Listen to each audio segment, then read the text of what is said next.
तो यारो, जब मांगा अडेप्टेशन की बात आती है तो डीमन स्लेयर का उसमें कोई मुकाबला नहीं।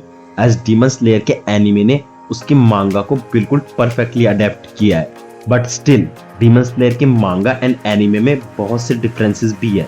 एंड आज की इस वीडियो में मैं वही डिफरेंसेस कवर करने वाला हूँ। पर उससे पहले ऐसे ही इंटरेस्टिंग एनिमे रिलेटेड कंटेंट के लिए like the video and subscribe the channel. जब तांजीरो साबितो को डिफीट करके उरोकोडाकी के बोल्डर को कट कर देता है तो इसे सेलिब्रेट करने के लिए एनिमे में उरोकोडाकी तांजीरो के लिए खाना बनाता है। उसके बाद तांजीरो अपने हेयर कट करता है एंड उरोकोडाकी उसे उसका वार्डिंग मास्क देते हैं। बट मांगा में उरोकोडाकी का खाना बनाने वाला कोई सीन ही नहीं है एंड तांजीरो का अपना हेयर कट करना एंड उरोकोडाकी का उसे उसका मास्क देना मांगा में एक छोटे से पैनल में ही शो कर रखा है। वहीं पर एनिमे में इसे बहुत डिटेल में शो किया गया है। एनिमे में जब स्पाइडर डैड तांजीरो को दूर फेंक देते हैं तो वो अपनी वाटर ब्रीदिंग की हेल्प से सेफली लैंड करने की कोशिश करता है, बट स्टिल मुंह के बल गिरता है। पर मांगा में वो बहुत परफेक्टली लैंड कर जाता है। सीरीज की स्टार्टिंग में जब तांजीरो टेंपल डीमन से फाइट करता है तो एनिमे में वो उसकी बॉडी को एक क्लिफ से नीचे गिरा देता है, बट एक क्लिफ से गिरने के बाद भी उसकी बॉडी पर कोई भी इंजरी नहीं होती है। बट अगर इस सीन को मांगा के अकॉर्डिंग अडेप्ट करते तो ये बहुत ही ज्यादा ब्रूटल होता। तो उरोकोडाकी के साथ तांजीरो की ट्रेनिंग में जब उसे वाटर के साथ एक होना होता है तो उरोकोडाकी उसे वाटरफॉल में लात मार के गिरा देते हैं, जो कि बहुत ही फनी होता है। बट यह सीन मांगा में एग्जिस्ट ही नहीं करता है।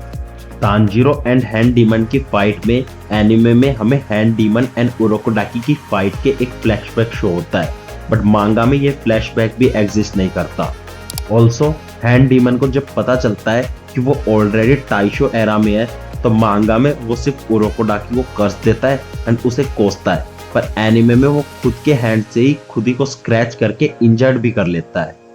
एनिमे के आसाकुसा आर्क में जब मुजान एक वुमन में अपना ब्लड इंजेक्ट करता है तो उसके नेल्स ग्रो करते हैं एंड डार्क कलर के हो जाते हैं, पर मांगा में उसके नेल्स बिल्कुल नॉर्मल ही रहते हैं। सीजन 1 में फाइनल एपिसोड में जब मेन ट्रायो बटरफ्लाई मेंशन छोड़ के जा रहा होता है तो एनिमे में तांजीरो एंड यू की छोटी सी कन्वर्सेशन दिखाई जाती है, पर मांगा में ये कन्वर्सेशन ही नहीं है।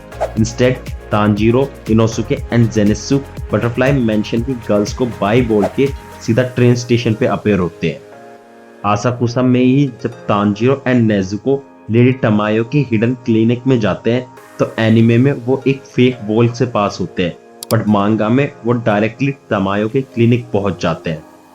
मांगा में जब तांजीरो नेजुको को बचाने के लिए यू के ऊपर एक्स फेंकता है तो उसके हेयर का कुछ पार्ट भी कट हो जाता है, पर एनिमे में यू के हेयर बिल्कुल ठीक रहते हैं।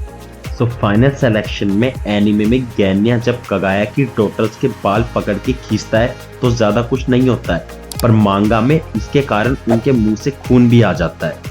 तांजीरो जब अपने पहले ऑफिशियल मिशन पर जाता है तो हम कुछ अजीब से इफेक्ट्स एंड विजुअल देख सकते हैं जो कि एक डीमन के कारण थे, पर ये विजुअल्स बस एनिमे एक्सक्लूसिव है।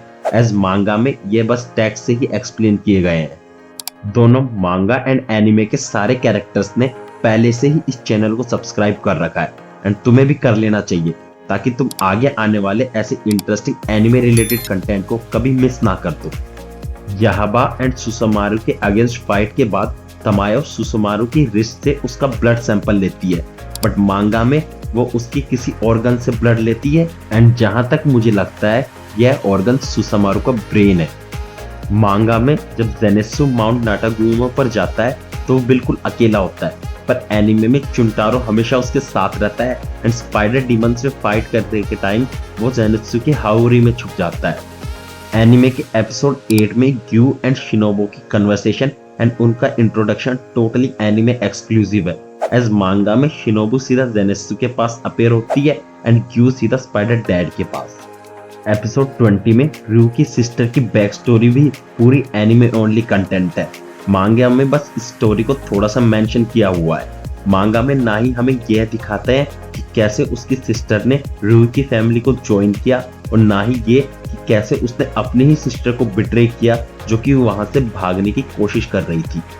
एपिसोड 21 के स्टार्टिंग की रूई की बैक स्टोरी सिर्फ एनिमे एक्सक्लूसिव है। एपिसोड की स्टार्टिंग में हम ह्यूमन रूई को देखते हैं जो कुछ बच्चों को खेलता देख उन्हें ज्वाइन करने की कोशिश करता है पर गिर जाता है एंड तब तक वहां पे गिरा रहता है जब तक उसकी मदर नहीं आ जाती है। बट मांगा में उसकी बैक स्टोरी सीधा उसके बेड वाले सीन से स्टार्ट होती है। सो एपिसोड 1 में जब तांजीरो मिस्टर साबुरो के घर पे रुका हुआ होता है तो उसे याद आता है कि उसकी ग्रैंडमदर उसे डीमंस के बारे में बताती थी एंड एनिमे में फिर तांजीरो उसकी ग्रैंडमदर के साथ दिखता है। बट मांगा में यह सीन बस एक ब्लैक पैनल में कवर किया गया है। वेल, इनमें से कौन कौन से डिफरेंसेस तुम्हें पहले से पता थे नीचे कमेंट करके बताना मत भूलना एंड ऐसे ही इंटरेस्टिंग एनिमे रिलेटेड कंटेंट के लिए हिट दैट सब्सक्राइब बटन।